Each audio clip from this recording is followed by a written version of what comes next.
طفلة شبعانة حب سعيدة والأمارة، أمها كانت ليها أخت صديقة وجارة في بيت مبني على صخرة الاحترام، بيسودوا ود وقام، وهي دي الشطارة.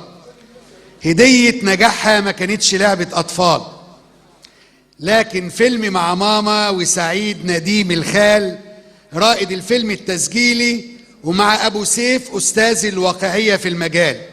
من هنا عشقت فن السيما وحبته. في المعهد العالي راحت هناك درسته، ونديم ادالها كتاب كان هو من الأسباب إنها تبقى معيدة، والمونتاج اختارته. وكانت أيام هي ذاتها الزمن الجميل، أساتذة رواد وعمالقة في التمثيل على أيديهم فن السيما اتعلمت، ونجاحها باهر ومالوش مثيل. التلميذة بقت أستاذة إعلام هنا وفي لبنان، أنشأت مدرسة السينما تعلم كل إنسان، الأولى على الإنترنت أم الولدين، والمدرسة هي البنت بعقل مبدع فنان، الدكتورة منى صبان. من قلبي ومن عينيا قريبة، يلي طول عمرك كريمة وطيبة. من قلبي ومن عينيا قريبة، يلي طول عمرك كريمة وطيبة. عايزة أقول حاجة أوجهها لأمي الله يرحمها.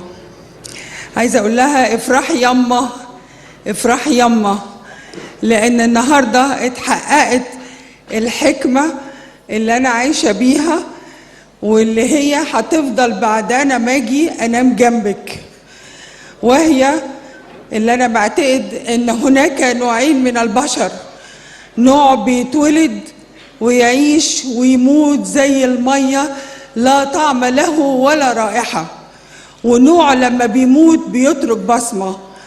والعطاء اللي حصل لي في يوم العطاء هو ده البصمة اللي أنا هسيبها بعد ما أروح أنام جنبها. بس أنا مش هنام دلوقتي خالص، لأن أنا مش هموت، لأني مش فاضية أموت، ما عنديش وقت أموت حقيقي. أنا فعلا هو ربنا عارف إنه أنا عندي شغل كتير جدا لسه ما أنجزتوش، فأنا مش هروح جنبها دلوقتي. بس يعني أنا بشكر الأب بطرس، شكرا يشيب له الولدان وتقشعر له الأبدان.